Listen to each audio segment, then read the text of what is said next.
Now on ESPN.com, Brian Windhorst describes how LeBron has replaced Michael Jordan as an inspiration in the eyes of today's young NBA players. So who do we have? None other than you. Hi, you're back again. Yes. How's it going? Well. Good. Thank you. Yeah, okay, great. So talk to me about this. My first question is this, because I feel as if it's not fair when we do these comparisons. What is the fascination with MJ and LeBron? Well, I think LeBron sort of, as you heard about, he was so eloquent last year in the playoffs talking about that. I mean, he wears number 23. He compares himself to Michael every single night he steps on the court. And he's had an incredible career, and he's got more to tell, but he's now reached the point where Jordan was. And the point where Jordan was at the end of his career is when LeBron got to know him. And we've seen Kobe have influenced a lot of players. There's a lot of players in the NBA, star players, guys like Kyrie, guys like DeMar DeRozan, who grew up Kobe fans. Yeah. But now that LeBron's been in the league 15 years, we're all of a sudden seeing this new generation of stars. These are guys who grew up idolizing LeBron. You hear it from Lauri Markkanen, and you hear it from Lonzo Ball. You hear it from all these other guys. They grew up with LeBron as their favorite player, just like LeBron grew up with Jordan as his favorite player. And so 15 years on, he has sort of, not in a sinister way, but sort of, moved on. He's aged, and now there's all these guys who never saw Michael Jordan play. Yes, they've seen the YouTube clips. They're not saying that they don't like Jordan, but they wore LeBron shoes growing up. Yeah. They watched LeBron in the finals every year when they were 12, 13, 14, 15. Yeah. And that is something that, as LeBron has hit the same number of games, that's a lasting impression. He's going to leave, just like Jordan did for so many players. That's interesting. And then again, it's not fair to me, but you're right, because there is that. And even when I was so shocked that Lonzo said that, obviously Laker fans kind of gave him a little pushback for that, but okay. But I understand why. I talked to LeBron about this last week, and he said, not only is it very humbling to have to see a kid who he posed with, when he was 12 or 14 years old, make it to the NBA, but to see so many kids wear his shoes, because he personally knows, as he said, what it was like for him to idolize a player. Yeah. He also feels like, hey, I must have done something right. I've been pretty good. I've been pretty good for 15 years. Yeah. I guess these guys like me. Again, the article up on ESPN.com. You guys can check it out. It's always a good read. That's Wendy's article. Meanwhile, we're going to talk some basketball news. Kyrie Irving had a season-high 35 points last night in the Celtics win. You also blame him for the Cavs' problems, but we're not going to get into that just yet. That was yesterday. That was yesterday. Today, though, I do want to ask you the question. Take a look at that offense, right? The Celtics offense. Do you believe that Brad Stevens had to adjust to Kyrie, or Kyrie and Brad came to an understanding? You know what, Carrie? They're still in process on the offense. I actually think that the Celtics can get better offensively. Really? They had planned for Gordon Hayward to be such a big part of it. Sure. And if you look at the Celtics, they've been awesome on defense, which I have to admit, everybody's surprised about, because Kyrie, frankly, doesn't do that. Historically, is not a good defensive player. Right. But here is a Kyrie Irving-led team being very good on defense. Their offense is coming along, and we saw Kyrie last night have a dynamic fourth quarter. He's developed a really nice two-man game with Al Horford. That's been a terrific pairing already. And so Brad Stevens is still, in my mind, in the workshop, and he's talked about this, where he wants to make their offense better. So as good as the Celtics are now, I think they're going to be significantly better in the next 2 or 3 months when they fully adjust without Gordon Hayward. Okay, before I let you go, that's a good note to have. A good friend of ours named Lisa wanted someone to explain the cartoon that LeBron actually posted, that image. That was the cartoon Arthur, right? Yes. And there's this fist. It's a meme. It's a meme. So is he angry, or is he frustrated? The answer, Kara, I don't know the answer. I obviously tried to find out the answer. Okay. Not even everybody around LeBron knows the answer. He didn't talk to us this morning, so I guess we'll have to wait. It's dangerous to make assumptions on LeBron's social media. You're right. You're right. Doesn't mean that he wasn't sending a message, but I don't know what it is. Okay. I just thought he said he's angry. That's what the fist balled up. Yes, we don't know what he was angry about. So let's just wait till tonight. Oh, look at you, telling us to be cautious here. Well, that's my nature. That is your nature. Sometimes it costs me. That is Brian Windhorst. Thank you so much for joining us. Again, this article is up right now. David? Kara, we got college football and a big one in Miami Saturday night. Notre Dame and Miami on ABC. It's the first time since 1990 these once fierce rivals square off as top 10 teams. Notre Dame number 3, the Canes number 10. The Hurricanes have won 13 straight games. That's the longest active winning streak in the FBS. But the last time the Canes lost was against Notre Dame in South Bend last season. The Irish, meanwhile, looking for their third win against an AP top 15 team this season. Notre Dame hasn't won 3 games in a season against a top 15 opponent since way back in 1995. Here's Brian Kelly moments ago. They know Miami. They know the history and tradition. They're aware of all those things. But they know that they have to play really well, and they have to play better than they did last week. I think that that's what they know more than anything else. I don't think they spend a whole lot of time thinking about the history and tradition, although there are some great matchups, and I don't want to sell those short. But the real focus of this group is that they know they're playing a really, really good football team, and they have to play well. Paul Feinbaum, friend of the show, joins us now, and it was not too long ago. No. You were warming up the hot seat for Brian Kelly. Have you developed a grudging respect for what he's done this season? David, I have. I mean, he was coming off a 4-8 season, and then, of course, he lost to Georgia in the second game. We all thought maybe the world was coming to an end, but give him credit. He made major sweeping changes on his staff last year, setting up this success. And listen, I think anyone who understands anything about college football can see how potent that this offense is, what a great defense he has. And, I mean, here we are late in the season, Notre Dame trying to get back to the national championship game. Remember, in 2012, they played Alabama. And since then, it's been a little bit out in the wilderness. But give Brian Kelly all the credit in the world for being willing to make changes. Okay, so this is the game of the week down there in South Florida. The loser, I would imagine, would have a real struggle to make the playoffs. It could happen, but it'd be tough. How does this set up the winner of this game? Well, I mean, if it's Notre Dame, let's go according to that first. Then they really don't have much left. They have a late November trip to Stanford. Stanford's good. They're not great. They're vulnerable.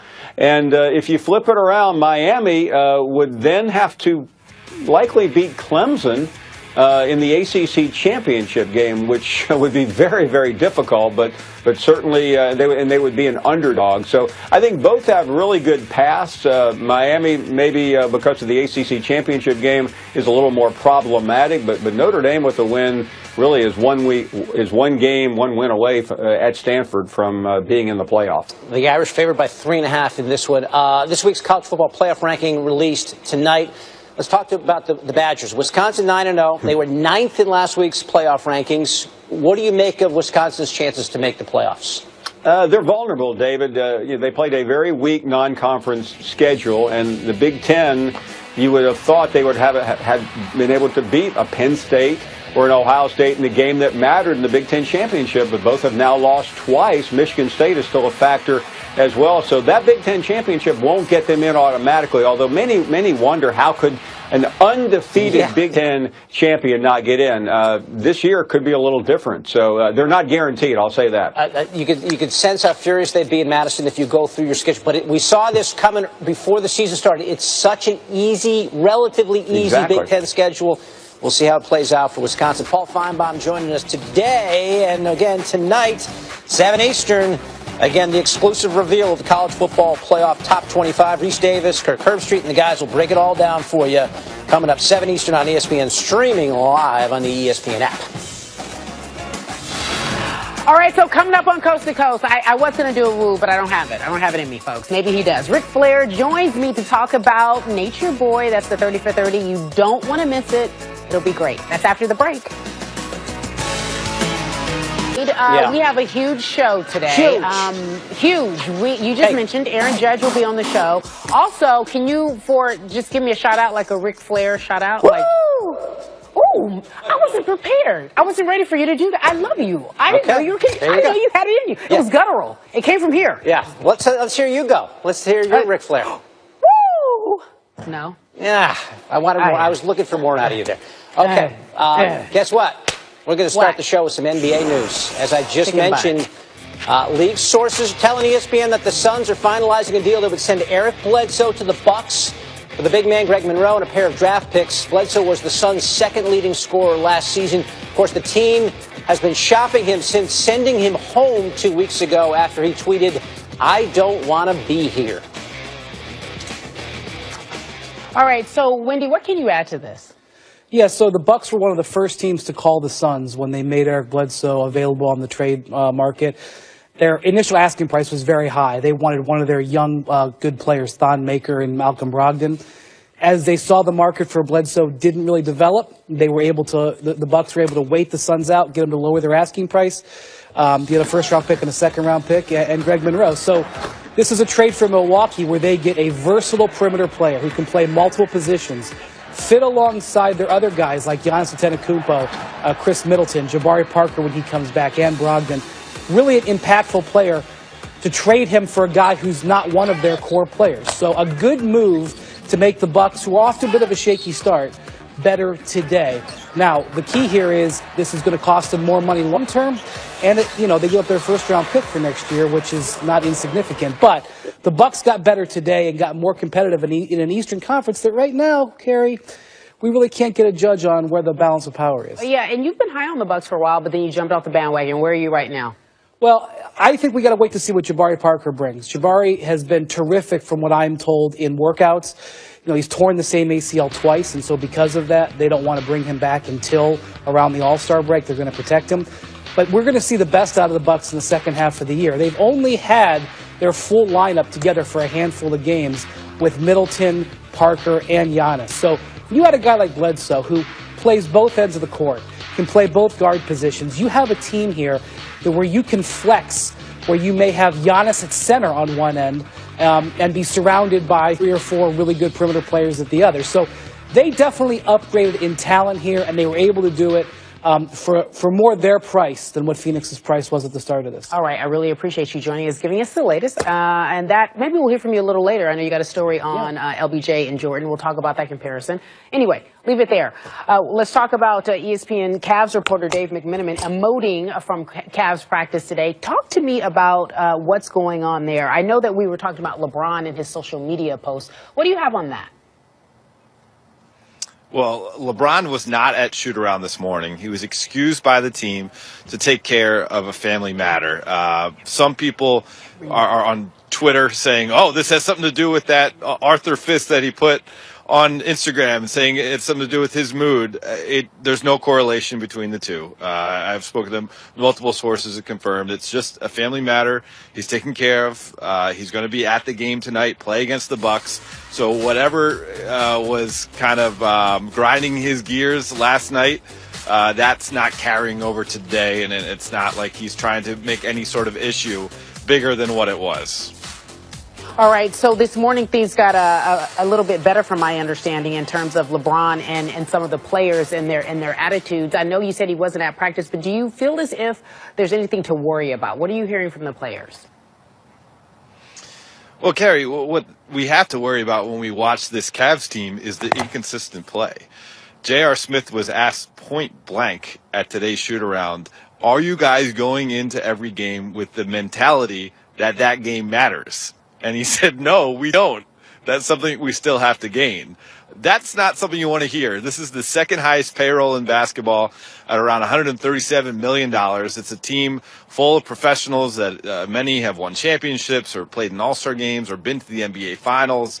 And for them to show up and not be able to get their act together, particularly to start games, the way they've been falling behind in the first quarter of games is, as Ty Lue phrased it yesterday, embarrassing. And basically, until this team feels like it's fed up of getting embarrassed, I doubt we're going to see much of progress from the Cavs. With LeBron's activity on social media last night, what did you make of it? Honestly, this is the first time I can honestly say I didn't see it. Mm-hmm. I didn't see it on social media. What happened? Go ahead. He posted a photo of a fist with just mood, ... a cartoon fist. Was he supposed to be angry or something? That's what the speculation is. It was about 5 minutes after the Celtics beat the Hawks. Oh. Well, I can see that. I can see that. We've already seen some weird losses, as J.R. Smith went on to say, around the league. He said that it's just really been a haywire early start to the season. You've seen Golden State drop games that they don't typically lose, the San Antonio Spurs in that group, and of course the Cavs. Something to do with it could be the fact that it was a shortened training camp because they're trying to give teams more time in between games in the regular season. For an older team like the Cavs that might need some extra time to get back into shape, that shortened training camp may be carrying over to the early part of this season. All right, Dave McMenamin, thank you so much for giving us the latest. We appreciate it. Obviously, in the division, it's a big game. It'll be a big one every time we go to Green Bay.